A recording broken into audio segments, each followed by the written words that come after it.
اعوذ باللہ من الشیطان اللعین الرجیم بسم اللہ الرحمن الرحیم الحمد للہ الذی جعلنا من المتمسکین بولایت امیر المؤمنین واولادہ المعصومین صلوات اللہ علیہم اجمعین۔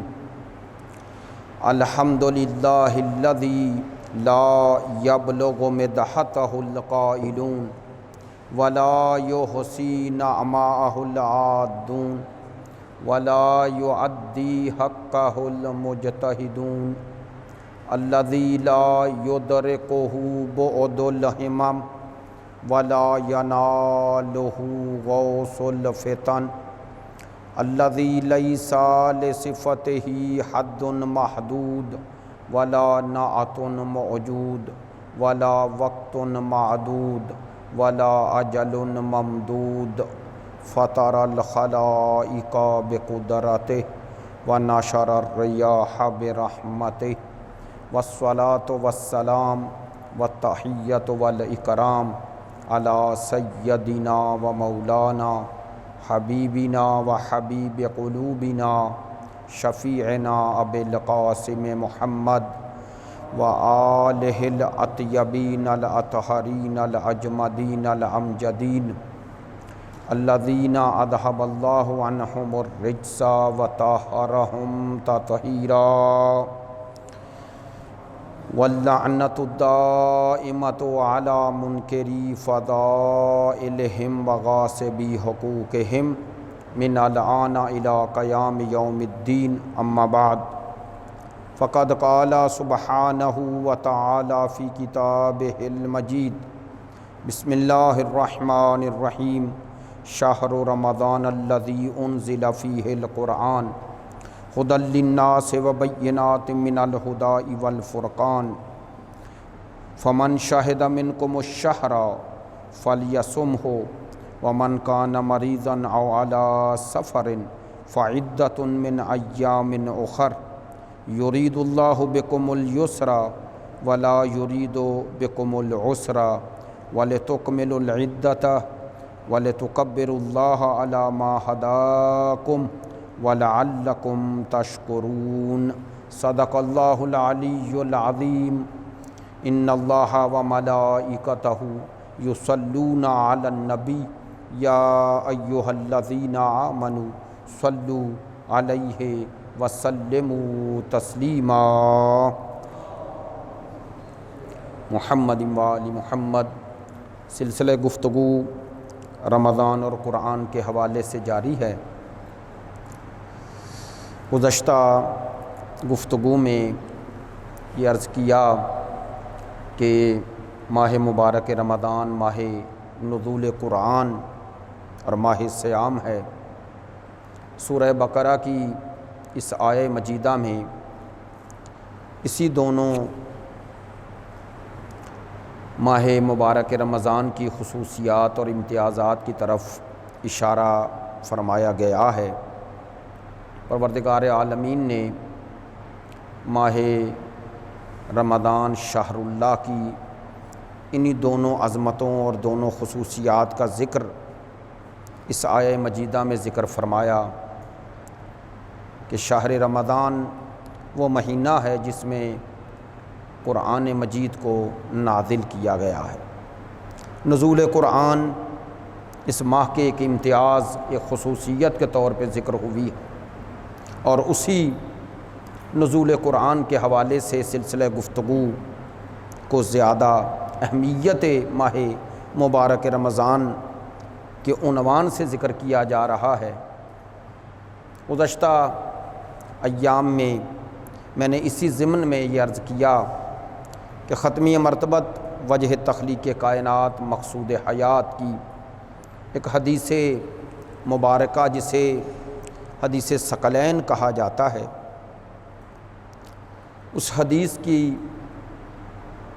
مدد سے اور اسی حدیث کو عنوان قرار دیتے ہوئے اسی آیہ مجیدہ کی تفسیر اور اسی آیت کی تفصیل کے لیے میں نے اس حدیث سے مدد لی تھی کہ سرکار دو عالم نے اس حدیث میں امت کو گمراہی سے بچانے کے لیے ثقلین سے تمسک کا حکم دیا ہے، اور یہ ارشاد فرمایا کہ میں تم میں دو چیزیں چھوڑ رہا ہوں اور دونوں سے تمسک اختیار کرنا۔ انی تارک فیکم الثقلین کتاب اللہ و اطرتی اہل بیتی ما ان تمسکتم بہما لن تضلوا بعدی ابدا۔ تمسک بالقرآن اور تمسک باہل بیت کے حوالے سے تین پہلو عرض کیے کہ تمسک بالقرآن کے تین مرحلے ہیں۔ پہلا مرحلہ تلاوت قرآن ہے۔ اہمیت تلاوت قرآن کے حوالے سے یہ عرض کیا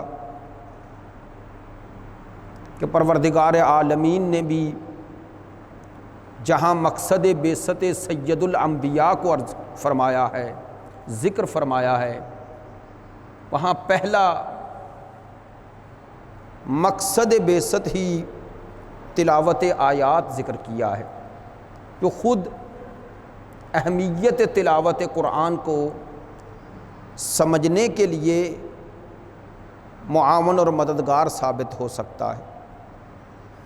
قرآن مجید فرقان حمید کلام خدا ہے، حدیث ہے معصوم سے کہ اگر خدا سے کلام کرنا چاہتے ہو تو تلاوت قرآن کرو۔ معصوم فرماتے ہیں،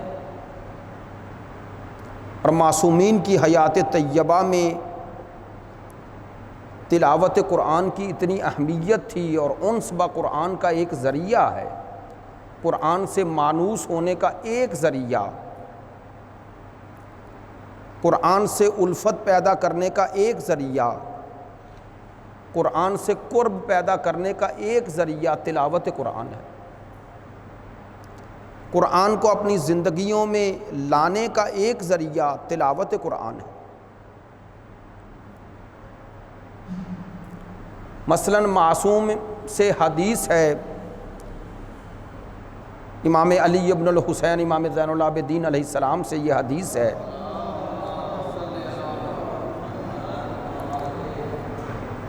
معصوم فرماتے ہیں کہ اگر دنیا میں شرق اور غرب میں کوئی شخص زندہ نہ رہے، شرق اور غرب میں کوئی ایک شخص زندہ نہ رہے اور میرے پاس قرآن ہو تو مجھے وحشت نہیں ہوگی، مجھے تنہائی محسوس نہیں ہوگی۔ یعنی معصوم دوسرے لفظوں میں ہمیں یہ پیام پہنچا رہے ہیں، اس بات کی طرف متوجہ فرما رہے ہیں کہ اگر کوئی ایک روح انسانی حیات میں اور اس انسان اس روئے زمین پر باقی نہ رہے اور میں تنہا رہ جاؤں اور اس تنہائی میں مجھے قرآن میرے پاس ہو، میں تلاوت قرآن کے ذریعے کوئی تنہائی محسوس نہیں کروں گا۔ کیوں؟ فرمایا اس تلاوت قرآن کے ذریعے میرے پاس وہ مونس ہو، وہ میرا ہمدرد ہو، اور وہ میرا یاور ہو، میرا مددگار اور میرا ہمراز قرآن کی شکل میں موجود ہے، جو مجھے دائماً اس بات کا احساس دلا رہا ہے کہ تو تنہا نہیں ہے۔ یعنی دوسرے لفظوں میں معصوم ہمیں تعلیم فرما رہے ہیں، امام علی ابن الحسین وارث کربلا، وارث حسین ہمیں یہ تعلیم فرما رہے ہیں کہ اپنی تنہائیوں کو دور کرو قرآن کی تلاوت کے ساتھ۔ اگر تم تنہا بھی رہ جاؤ اور قرآن کی تلاوت اور قرآن تمہارے ساتھ ہو، تم تلاوت قرآن کر رہے ہو تو کبھی اپنے آپ کو تنہا محسوس نہ کرنا۔ اسی طرح متعدد احادیث جو ہمیں تلاوت قرآن پر آمادہ کرتی ہیں، جو ہمیں تلاوت قرآن کی طرف متوجہ کرتی ہیں، جو خود اہمیت تلاوت قرآن پر دلالت کرتی ہیں۔ پہلا مرحلہ تمسک بالقرآن کا تلاوت قرآن ہے، اور یہ بہار قرآن ہے۔ ماہ مبارک رمضان، شہر رمضان شہر اللہ ہے۔ جب اللہ کا مہینہ ہے تو نزول قرآن کا مہینہ ہے، بہار قرآن کا مہینہ ہے۔ رضائے خدا کے حصول کا ایک ذریعہ تلاوت قرآن ہے۔ دوسرا مرحلہ تمسک بالقرآن کا فہم قرآن ہے۔ قرآن کو سمجھنا، قرآن میں تدبر کرنا، قرآن مجید میں تفکر کرنا، قرآن کی طرف توجہ کرنا، روش فہم قرآن، قرآن ہم سے کیا چاہتا ہے۔ دیکھیں، قرآن مجید فرقان حمید کوئی ایسی کتاب نہیں ہے کہ جو ہماری زندگیوں سے بیگانی کتاب ہو۔ میں نے غالباً دوسری یا تیسری نشست میں یہ عرض کیا تھا کہ حقیقت میں قرآن کتاب انسان ہے، چونکہ قرآن کا خطاب انسان سے ہے۔ یا ایھا الناس یا ایھا الذین آمنوا ھدی للمتقین ھدی للناس۔ اس لیے یہ کتاب انسان ہے، لیکن روش فہم قرآن یہ بڑی مہم ہے، یہ بڑی ضروری ہے۔ اسی لیے یہ قرآن سرکار دو عالم پر نازل ہوا ہے، لہٰذا پہلے مفسر قرآن، پہلے مبین قرآن سرکار دو عالم کی ذات ہے۔ نزول قرآن، نزول قرآن، اب ذرا بات تھوڑی سی دقیق بھی ہے، عمیق بھی ہے، لیکن خوبصورت بات ہے اور آپ کو توجہ فرمانی ہے۔ میں متعدد بار اس حوالے سے گزارشات مجالس میں تو کر چکا ہوں، لیکن مجالس کا انداز ذرا الگ ہوتا ہے۔ نزول قرآن کوئی عام حقیقت نہیں ہے، نزول قرآن کوئی عام شے نہیں ہے۔ نزول قرآن میں ایک معنویت ہے، نزول قرآن ایک ایسی حقیقت ہے جسے درک کرنے کی، جسے تحمل کرنے کی، جسے برداشت کرنے کی قدرت و قوت و طاقت حتیٰ پہاڑ میں نہیں ہے۔ اسی لیے پروردگار عالمین نے اس کی مثال دیتے ہوئے پہاڑ کا ذکر کیا ہے۔ لو انزلنا ھذا القرآن علی جبل لرأیتہ خاشعا متصدعا من خشیۃ اللہ۔ علماء فرماتے ہیں پہاڑ کا ذکر اس لیے کیا کہ پہاڑ استقامت کی علامت ہے۔ نزول قرآن وہ اسرار اپنے اندر چھپائے ہوئے ہے، وہ اسرار، اور یہ ایک ایسی عظیم حقیقت ہے کہ جس سے عظمت سید الانبیاء کا ادراک و احساس صرف کرنا اور سرکار دو عالم کی عظمت اور باطن کو سمجھنے کا ایک در کھلتا ہے۔ اب مجھے ذرا وہ ٹرمنالوجی، وہ اصطلاحات آپ کے سامنے عرض کرنی ہے تاکہ بات تھوڑی واضح ہو جائے جو علماء نے بیان فرمائی ہے۔ چونکہ لفظ نزول جب آتا ہے، نزول، تو اس نزول کا معنی یا نازل ہونے کا معنی جو عموماً ہم سمجھتے ہیں، حتیٰ علماء نے اور خصوصاً شیعہ علماء میں سے عرفاء شیعہ نے اس کی طرف زیادہ توجہ فرمائی ہے، چونکہ یہاں سرکار دو عالم کی وہ شخصیت ظاہری پیش نظر نہیں تھی، ان کی سرکار دو عالم کی شخصیت معنوی اور روحانی پیش نظر تھی۔ نزول قرآن کے اس معنی میں سرکار دو عالم کی معنوی اور روحانی شخصیت ان کے پیش نظر تھی اور وہ پیش کرنا چاہتے تھے، اس لیے انہوں نے ان معانی کو بیان فرمایا ہے۔ نزول کے اس معنی کو، چونکہ لفظ نازل ہونے کا معنی عموماً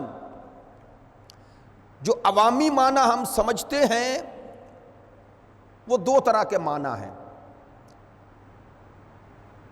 عموماً نازل ہونے کا معنی کوئی چیز کہیں بلندی پر تھی اور نیچے آ جائے، عموماً یہی سمجھا جاتا ہے۔ اب دو تین باتیں آپ کی خدمت میں عرض کرتا ہوں تاکہ آپ تک بات آسانی سے پہنچ جائے۔ مثلا ایک شخص اگر چھت پہ ہے اور چھت سے نیچے اتر آئے تو وہ بلندی سے نیچے آیا ہے، بلندی سے نیچے آیا ہے۔ ایک معنی میں اس کا نزول ہوا ہے، نازل ہوا ہے، نیچے آیا ہے۔ کوئی چیز اوپر تھی اس نے نیچے پھینکی، وہ پھینک دی، نیچے پھینک دی۔ بارش ہے تو آپ اگر عربی میں اسے بیان کریں گے تو وہ نزول کے معنی میں ہی ہے، اور قرآن مجید میں بھی لفظ انزلہ ہی اس کے لیے ذکر ہوا ہے۔ وَأَنزَلْنَا مِنَ السَّمَاءِ مَاءً، ہم نے آسمانوں سے تمہارے لیے پانی کو نازل کیا، ایسا ہی ہے نا۔ اب مثال جو دی ہے بات کافی حد تک واضح ہو گئی ہے، لیکن اس میں فرق ہے۔ یہ جو میں نے ساری مثالیں دی اس نزول میں ہے نزول ہی، لیکن ایک معنی ہے، وہ کیا ہے؟ اس نزول کا معنی ہے تجافی، تجافی، جوف۔ یہ نزول بمعنی تجافی ہے۔ کیا معنی؟ ایک ہوتا ہے کسی شے کو گرانا، ایک ہوتا ہے کسی شے کو لٹکانا۔ دونوں میں فرق ہے یا نہیں؟ بولیے، فرق ہوتا ہے نا۔ ایک شے کو گرا دینا اور ہے، اور کسی شے کو لٹکا دینا اور ہے۔ لٹکانے میں اور کسی شے کو گرانے میں فرق ہے۔ گرانے میں وہ شے تھی اوپر لیکن آپ نے نیچے گرا دی۔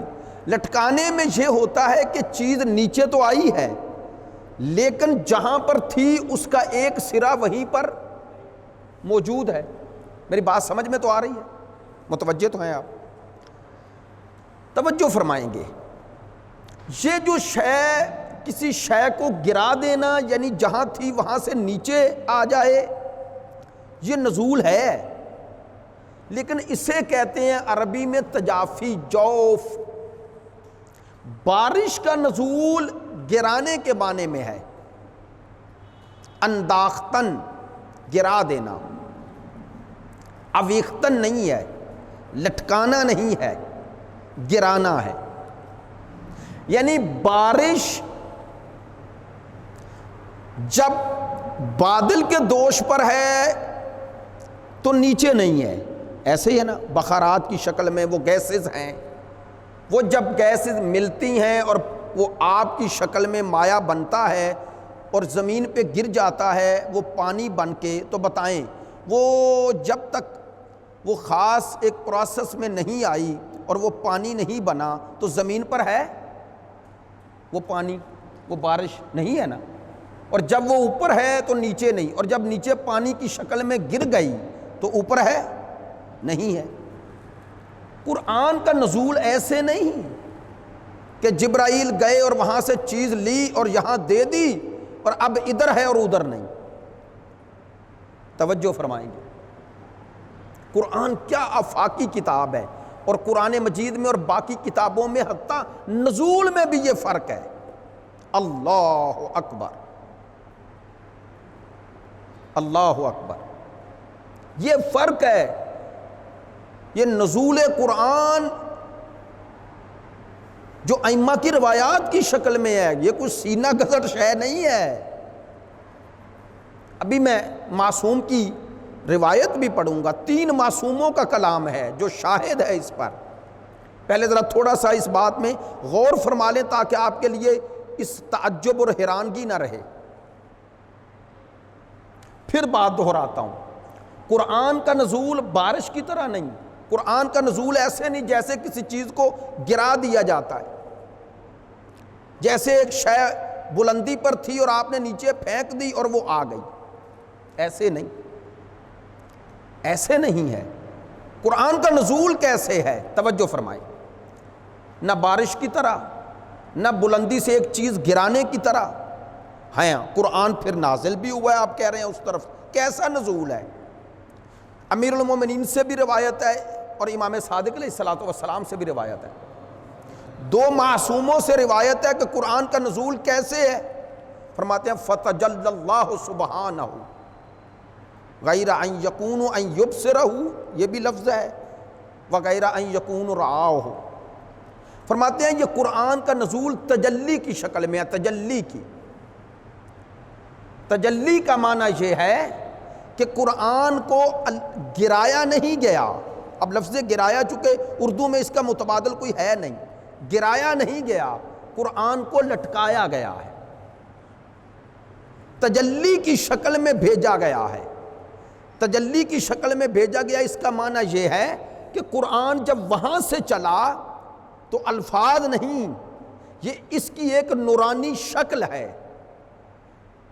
یہ نورانی شکل قلب مصطفیٰ پر، اس قلب سے مراد بھی عرض کرتا ہوں، اس قلب سے مراد یہ دل نہیں ہے، یہ صنوبری شکل کا دل، وہ حقیقت مصطفیٰ پر، وہ حقائق اور نورانیت پیمبر پر، وہ نورانی حقائق قلب مصطفیٰ پر آئے تو وہ الفاظ نہیں ہیں، وہ حقائق ہیں جو الفاظ کی شکل میں بعد میں آتے ہیں اور الفاظ کی شکل ڈھالتے ہیں۔ البتہ ہر شکل میں ہے قرآن، لیکن اس کی شکل اولی جو نورانی ہے، جو تجلی ہے، قلب مصطفیٰ پر ہے، اور ہر شکل میں وہ تجلی الفاظ تک تجلی ہی رہتی ہے، لہذا وہ کسی شکل میں اس کا رابطہ وہاں سے ٹوٹتا نہیں ہے۔ جب اس شکل میں آئے گی تو یہ تجلی یہاں سے لے کر وہاں تک ایک نورانیت کی شکل میں پیمبر ختمی مرتبہ کے قلب پر ظاہر ہو رہی ہے۔ لہذا یہ ایک شہودی کیفیت ہے، شہودی، جسے عقل سے نہیں سمجھا جاتا، جسے قلب سے درک کیا جاتا ہے۔ یعنی پیمبر اپنے پورے وجود سے حقیقت قرآن کو لیتے تھے، اس لیے نہ اس کے لینے میں پیمبر اشتباہ کرتے ہیں، غلطی کرتے ہیں، اور نہ دینے میں غلطی کرتے ہیں۔ توجہ فرما رہے ہیں؟ یہ ہے، اس لیے اس حقیقت کو درک کرنا کسی کے بس میں نہیں ہے، اس حقیقت تک رسائی کسی بشر میں نہیں۔ ہم نے قرآن الفاظ کی شکل میں سنا ہے اور پیمبر نے حقائق قرآن کو وجود میں پایا ہے، بس یہ بات سب سے پہلے ذہن میں رکھیے گا کہ قرآن، نزول قرآن تجلی ہے، تجلی۔ ممکن ہے آپ سے یہ سوال پوچھا جائے کہ قرآن کا نزول کس شکل میں ہے؟ دوسرا، قرآن قلب مصطفیٰ پر تجلی پروردگار عالمین ہے۔ اسی لیے نہج البلاغہ کے خطبہ قاسیہ میں امیر المومنین، امام المتقین، قائد الغر المحجلین، اسد اللہ الغالب علی بن ابی طالب فرماتے ہیں انی ارا نور الوحی والرسالہ، میں علی وہ ہوں جس نے نور وحی کو دیکھا، نور وحی کو۔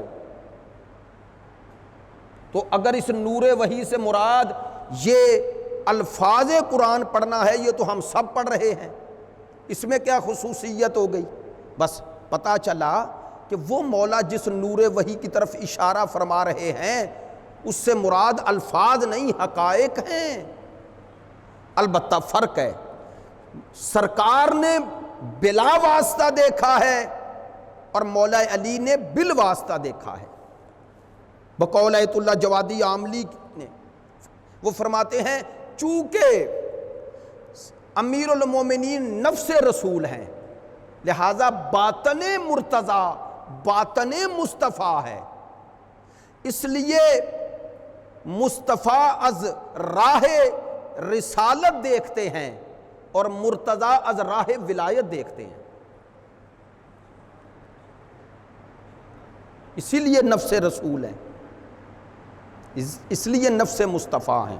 تو ایک میں نے کہا یہ بات ذرا آپ تک اس جہت سے بھی ایک معنوی روحانی مقام سرکار دو عالم آپ اس تک پہنچاؤں، اور انشاءاللہ جب تفسیر سورہ قدر کچھ عرض کریں گے علماء کی تو اس میں بھی اس کی تھوڑی سی اور وضاحت عرض کر دوں گا کہ وہ لیلۃ القدر میں جو نزول قرآن کا ذکر ہے وہ کیا معنی ہے، جبکہ 23 سالوں میں قرآن نازل ہوا تو وہ لیلۃ القدر میں کیا نازل ہوا، تو اس میں بھی یہ وضاحت مزید آ جائے گی، لیکن آج صرف اشارہ عرض کیا ہے کہ نزول قرآن کا ایک معنی یہ ہے فہم قرآن۔ فہم قرآن دیکھیں، آل محمد نے ہمیں جو روش فہم قرآن عطا کی ہے، اس فہم قرآن کی روش سے الحمدللہ ہم اس گمراہی اور ان انحرافات سے ہر دور میں بچے ہیں جس میں دوسرے مسالک اور مذاہب ہر دور میں مبتلا ہوئے۔ تھوڑا سا گفتگو کو اور زاویے سے آپ کی خدمت عالیہ میں عرض کرتا ہوں تاکہ بات کا لیول بھی جس قدر ہمارے سامنے نوجوان ہیں آپ کے مطابق بھی رہے اور ساتھ ساتھ سلسلہ آگے بھی بڑھتا رہے۔ روش فہم قرآن یعنی قرآن کو سمجھنے کی روش، طریقہ، فہم جو آل محمد نے عطا کیا، جتنے عالم اسلام میں مذاہب یا مسالک بنے وہ ظواہر قرآن یا متشابہات قرآن کو نہ سمجھنے کی وجہ سے بنے۔ توجہ فرمائیں گے، انہوں نے قرآن مجید کے ظواہر یا تعویل قرآن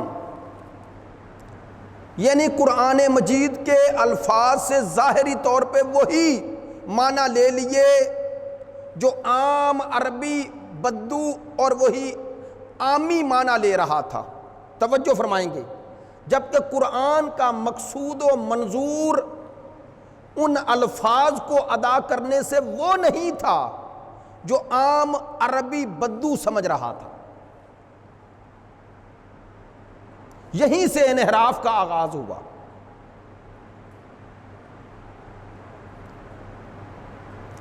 شیعہ سنی بعض علماء نے باقاعدہ اس کے موارد ذکر کیے ہیں، اور یہیں سے پتہ چلتا ہے کہ فہم قرآن کے لیے خود سید الانبیاء کی ذات گرامی کی اہمیت کیا ہے اور بعد از مصطفیٰ اہل بیت رسول کی اہمیت کیا ہے۔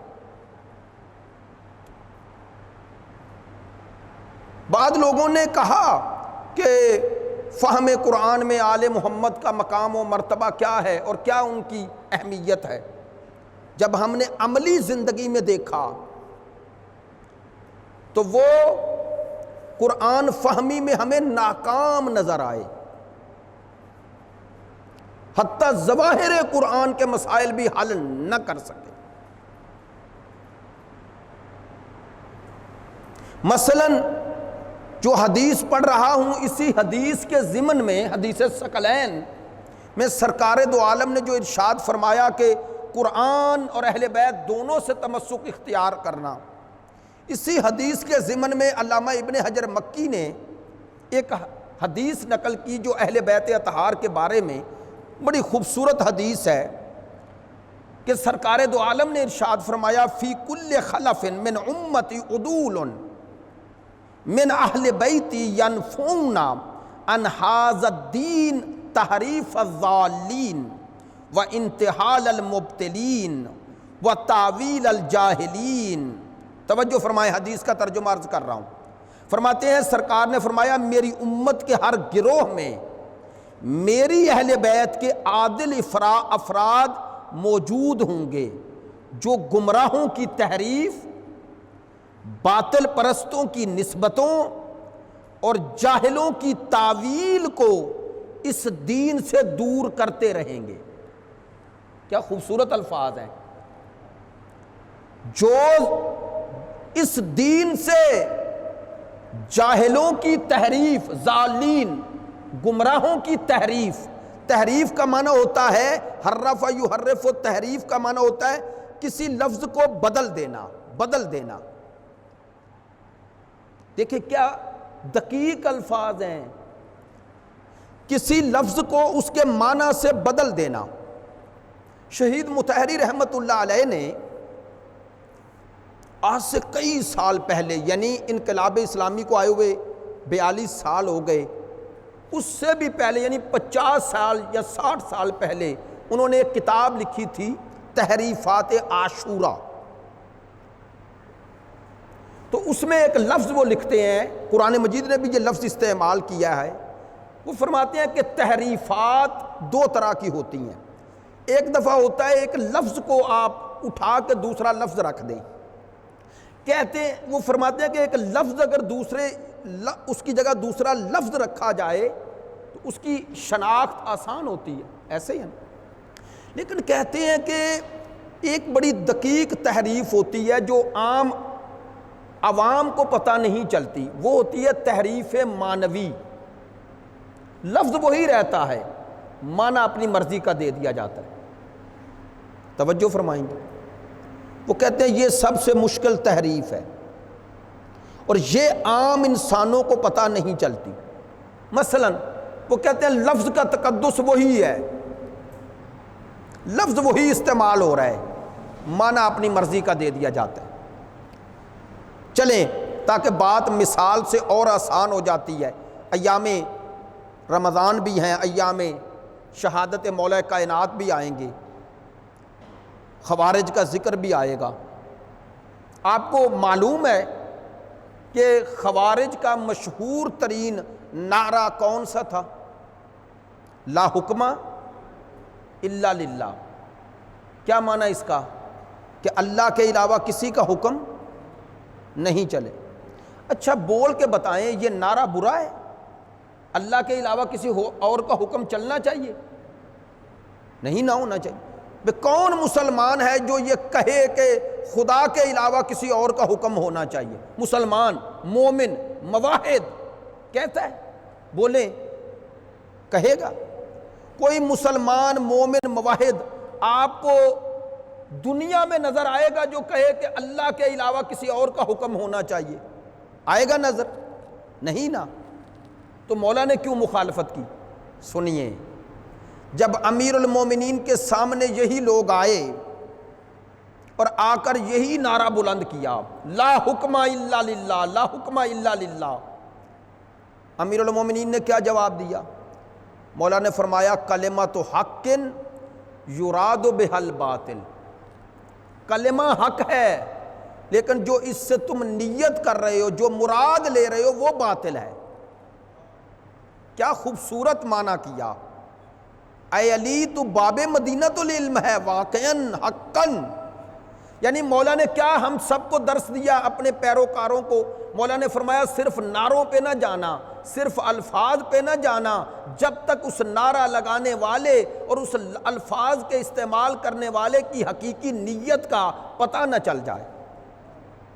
یعنی گویا ہر دور میں، ہر دور کے فتنہ پرور خوبصورت نعروں سے ہی گمراہ کرتے ہیں، ہمیشہ خوبصورت نعرے لگا کر ہی عوام کو گمراہ کرتے ہیں۔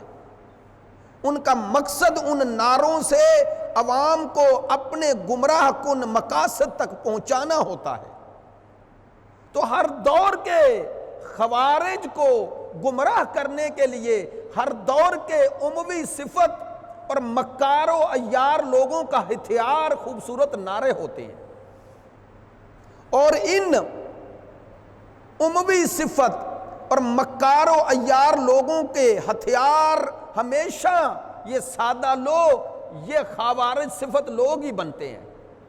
اور اگر ہم چاہتے ہیں کہ ہر دور میں ان سادہ لوگوں کے ہتھیار بننے سے بچیں تو کرنا کیا چاہیے؟ ہر دور کے حقیقی علویوں کے پیچھے چلو، تاکہ کسی دور کے ان اموی صفت لوگوں کے اس کمان کے تیر نہ بنے، اور اس گمراہی کے راستے پہ چل کے اس لشکر امیر شام، یا لفظ بدل دوں، اس جہنم کا ایندھن نہ بن جائیں۔ لہذا اس لیے ہر دور میں قرآن کے ساتھ امام چھوڑا، اس لیے غیبت امام میں نیابت امام چھوڑا، اس لیے ضرورت ہے غیبت امام میں بھی اس نیابت کی ضرورت ہے، تاکہ کوئی بھی اس فقہ آل محمد، اس قرآن اور اہل بیت کو اپنے مقاصد سو کے لیے استعمال نہ کرے۔ اور ہر دور کے خوارج صفت لوگ اور سادہ لوگوں کو یہ اموی صفت لوگ انہی نعروں کے ساتھ استعمال کرتے ہیں۔ کبھی کہتے ہیں کہ یہ فلاں نظریہ فلاں ملک کی پیداوار ہے، کبھی نعرے لگاتے ہیں کہ یہ فلاں ملک سے آیا ہوا سیاسی نظریہ ہے، کبھی کہتے ہیں ہم ولایت کے اس معنی کو نہیں مانتے، ہم ولایت کے اس معنی کو نہیں مانتے۔ یعنی یہ دین مبین اسلام، یہ قرآن و اہل بیت کو جغرافیائی حدوں میں محدود اور معین کرنا چاہتے ہیں، اور یہ اتنے جاہل اور اجہل ہیں، یہ روح دین سے اتنے بیگانے ہیں، یہ اتنے تہی دست ہیں، یہ اتنے احمق ہیں کہ جس امام زمان کے بارے میں اور جس امام کے ظہور کے بارے میں جھوٹا دعویٰ کرتے ہیں، جھوٹا اس لیے کہہ رہا ہوں کہ اگر یہ امام کے ظہور کا سچا انتظار کرتے ہیں تو بتائیں امام نے کہاں سے ظہور کرنا ہے؟ پاکستان سے؟ کہاں سے ظہور فرمائیں گے امام؟ مکے سے۔ جو امام مکے سے ظہور کریں گے اسے پاکستانی کیوں مانے گا؟ پاکستانی بن کے مانے گا؟ اگر مکے سے ظہور کرنے والے امام کو مان رہے ہو تو پھر کسی اور ملک کے نائب امام کو کیوں نہیں مانتے؟ یہ کس دلیل کے تحت باتیں کر رہے ہو؟ اس کا پتہ چلا کہ یہ وہ تیر ہیں جن کی کمانیں کسی اور کے ہاتھ میں ہیں۔ ہر دور میں یہ اموی صفت مکار عیار انہی جیسے خارجیوں، احمقوں، بیوقوفوں، عقل سے پیدل لوگوں کو ہر دور میں استعمال کرتے رہے، اور ایسے ہی لوگ ائمہ کے لیے ہمیشہ کے لیے، ائمہ کے خون جگر اور ائمہ کے لیے سب سے بڑی مصیبت یہ احمق لوگ بنے ہیں۔ واللہ یہ احمق لوگ بنے ہیں۔ آج بھی سب سے بڑی مصیبت مکتب آل محمد کے لیے یہی احمق ہیں، چونکہ یہ وہ کمانے، وہ تیر ہیں جو ہمیشہ کے لیے، یہ جو میں بار بار اصطلاح استعمال کر رہا ہوں، یہ مولا کائنات نے نہج البلاغہ میں استعمال کی۔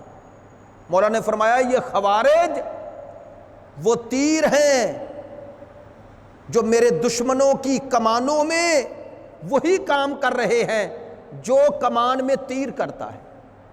آپ جانتے ہیں کہ اصلی کام کمان کرتی ہے، تیر جا کے ہدف پہ لگتا ہے۔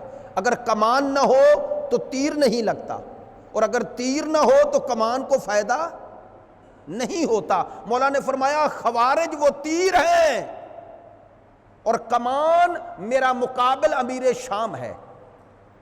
یعنی مولا نے فرمایا کہ ہر دور کے وہ احمق، یہ وہ تیر ہیں، ان کی مثال اس تیر کی طرح ہے اور وہ مکار و عیار دشمنوں کی مثال ان کمانوں کی طرح ہے جو ان کی زبان میں، ان کے منہ میں اپنی زبان ڈالتے ہیں، اور یہ احمق اس کیسٹ کی طرح ہیں جو ان کی زبانیں ہر دور میں بولتے رہتے ہیں۔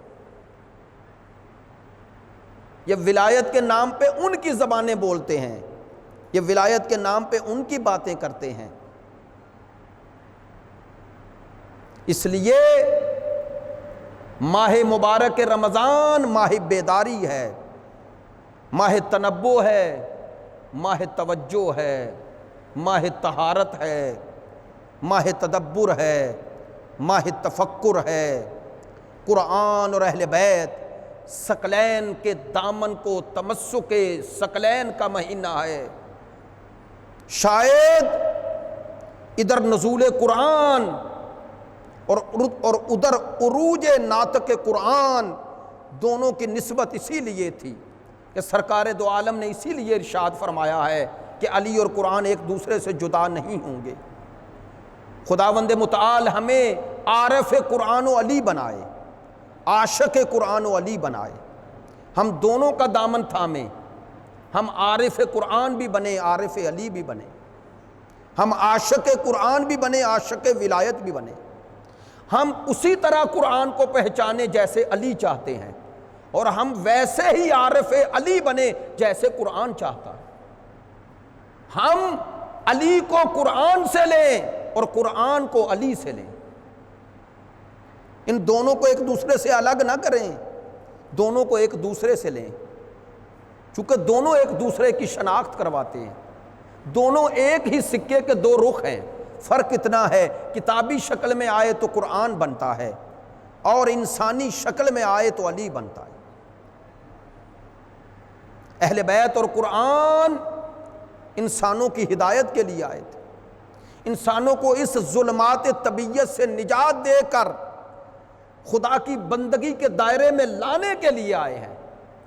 ان دونوں کا دامن تھامیں، اس ظلمات طبیعت سے نکل کر، اس دلدل، اس جہالت سے نکل کر نور علم، نور معرفت، محبت اہل بیت اور بندگی خدا کے ساتھ اس سفر حیات کو کامیابی اور کامرانی کے ساتھ طے کریں۔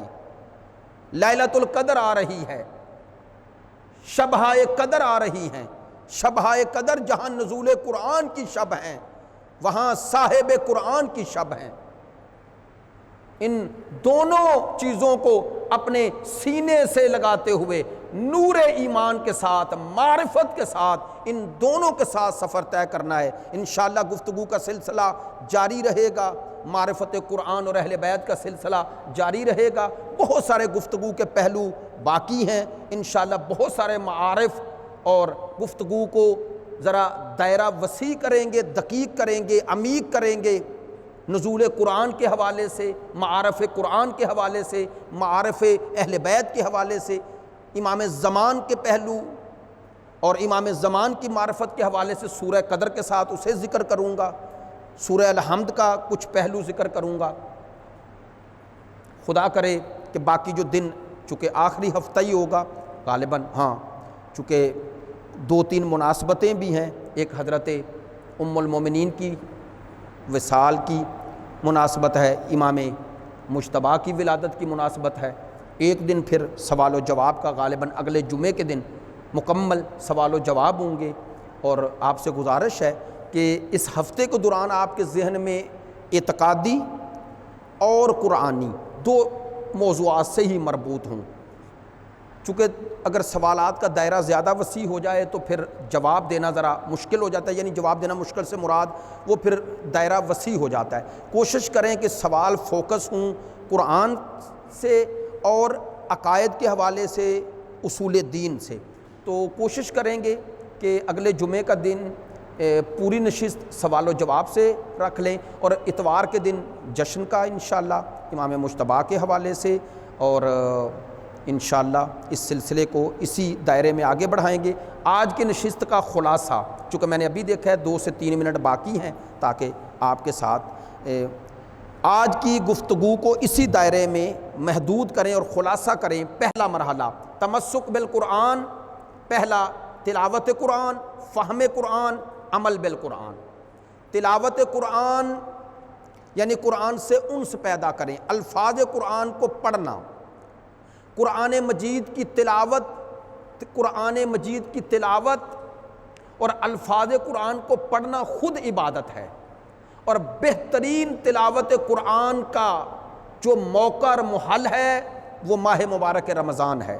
لکل شیء ربیع و ربیع القرآن رمضان، ہر شے کی بہار ہے اور بہار قرآن رمضان ہے۔ دوسرے ماہ میں پورا قرآن پڑھنے کا جو ثواب ہے، ماہ مبارک رمضان میں ایک آیت پڑھنے کا اس کے برابر ثواب ہے۔ امام زین العابدین کی حدیث عرض کی کہ پوری دنیا میں ایک شخص زندہ نہ رہے، امام فرماتے ہیں صرف قرآن میرے پاس ہو تو میں تنہائی محسوس نہیں کروں گا۔ دوسرا مرحلہ یہ ذکر کیا، عرض کیا، فہم قرآن میں سب سے مطمئن روش قرآن جو اہل بیت نے بخشی۔ البتہ ایت اللہ محمد حسین طباطبائی رحمۃ اللہ علیہ فرماتے ہیں کہ جو اہل بیت نے روش فہم قرآن بیان کیا، یہ لکھ لیجئے گا، ایک ہے جو کامیاب روش ہے قرآن سمجھنے کی۔ پہلی روش ہے قرآن کو قرآن سے سمجھو، یعنی قرآن کی تفسیر سب سے بہتر کرتا ہے۔ مثلا قرآن نے خود کہا ہے کہ جو متشابہات ہیں انہیں محکمات کی طرف پلٹاؤ، تو خود قرآن کہہ رہا ہے کہ اگر آپ نے متشابہات کو سمجھنا ہے، کل وضاحت عرض کروں گا، اب صرف اشارے کر رہا ہوں کہ اگر آپ نے متشابہات کو سمجھنا ہے تو محکمات کی طرف پلٹاؤ۔ اب اشارہ کر رہا ہوں اور انشاءاللہ وضاحت کل کر دوں گا۔ مثلا قرآن مجید میں ید اللہ آیا ہے، وجہ اللہ آیا ہے، خدا کی طرف وجہ کی نسبت ہے، ید کی نسبت ہے، ساق پنڈلی کی نسبت ہے، خدا کی طرف اعضائے جسم کی نسبت ہے، تو کیا معنی؟ اس سے مراد یہ ظاہری اعضاء ہیں۔ اب اس کو محکم کی طرف پلٹائیں گے تو یقیناً یہ معنی نہیں ہے۔ کیسے؟ مثلا خداوند متعال نے فرمایا لم یلد ولم یولد، جب وہ نہ کسی سے پیدا ہوا نہ کوئی اس سے، تو ظاہر ہے اس کے یہ ظاہری معانی مراد نہیں ہوں گے۔ بس پتہ چلا یہاں وجہ کا، ید کا ایک ایسا معنی مراد لیا جائے گا جس سے خدا کے اعضائے جسم بھی نہ ہوں، اور ایک ایسا وسیع معنی مراد لیا جائے کہ جس کا لازمہ جسم نہ ہو، لیکن اس سے ایک ایسی مراد لی جائے کہ جس میں وجہ کا ایک ایسا وسیع معنی آ جائے کہ جو خدا کے شایان شان ہو۔ تو یہ ہے قرآن کی تفسیر کا پہلا مرحلہ، قرآن کی قرآن سے تفسیر دوسرا مرحلہ، آل محمد کی اس روایات کی روشنی میں تفسیر تیسرا مرحلہ، وہ عقلی اصولوں کے مطابق قطعی عقلی اصول جو خداوند متعال کی شایان شان، یعنی مثلا عقل حکم کرتی ہے کہ خدا جسم نہیں رکھتا، کیوں؟ چونکہ اگر خدا کو مجسم مانا جائے تو خدا محدود ہو جائے گا، جو محدود ہو جائے وہ خدا نہیں ہوتا۔ تو یہ اصول جو آل محمد نے بخشے ہیں روش فہم قرآن میں، الحمدللہ ان اصولوں پر عمل کر کے ہی گمراہی سے بچا جا سکتا ہے۔ ورنہ ہم نے دیکھا کہ وہ لوگ جنہوں نے ثقلین سے قرآن نہیں لیا، وہ یا خدا کے جسم کے قائل ہو گئے، یا مجسمہ ہو گئے، یا قرآن سے دور ہو گئے، قرآن کی حقیقت سے دور ہو گئے۔ اور اگر ہمارے اس مجلس کے ماحول نے اجازت دی تو میں اپنے مجلس کی اس پاکیزگی کا لحاظ کرتے ہوئے اشارے کروں گا بعض معتبر ترین کتابوں سے کہ ایسی شنی اور ایسی روایات بیان کر دی گئیں کہ جو پروردگار کے شایان شان نہیں ہیں، حتیٰ نعوذ باللہ خدا کی طرف ایسی نسبتیں دی گئی کہ جو بیان کرتے ہوئے بھی پروردگار کی طرف شرم محسوس ہوتی ہے، اور وہ نتیجہ تھا آل محمد سے دوری کا۔ خداوند متعال کا سب سے بڑا کرم ہم پر جو ہوا وہ ثقلین کے دامن کو تھامنے کی وجہ سے ہم نے ایسی توحید اللہ نے ہمیں عطا کی ہے جیسی قرآن میں پروردگار نے بیان فرمائی ہے، جو سورہ توحید کی شکل میں ہوئی بیان آخر تک ہمارے پاس وہی رہی۔ تو فہم قرآن میں بھی ثقلین کا دامن تھامنا ہے، اور پھر عمل بالقرآن میں بھی ثقلین کا دامن تھامنا ہے۔ پروردگار عالمین سے اس شہر اللہ الحرام کے صدقے میں یہ التجا کرتے ہیں کہ ہمیں اس دنیا میں بھی ثقلین اور اس دنیا میں بھی ثقلین کا دامن تھامنے کی توفیق عطا فرمائے۔ اس دنیا میں ثقلین کی محبت و ولایت و اطاعت، اور اس دنیا میں ثقلین کی شفاعت ہمارے شامل حال فرمائے۔ حاضرین کے تمام مرحومین کی مغفرت فرمائے۔ اس آفت آسمانی کرونا وائرس سے تمام دنیا انسانیت کو نجات عطا فرمائے۔ ہمارے آقا و مولا کا ظہور فرمائے بحق محمد و آلہ۔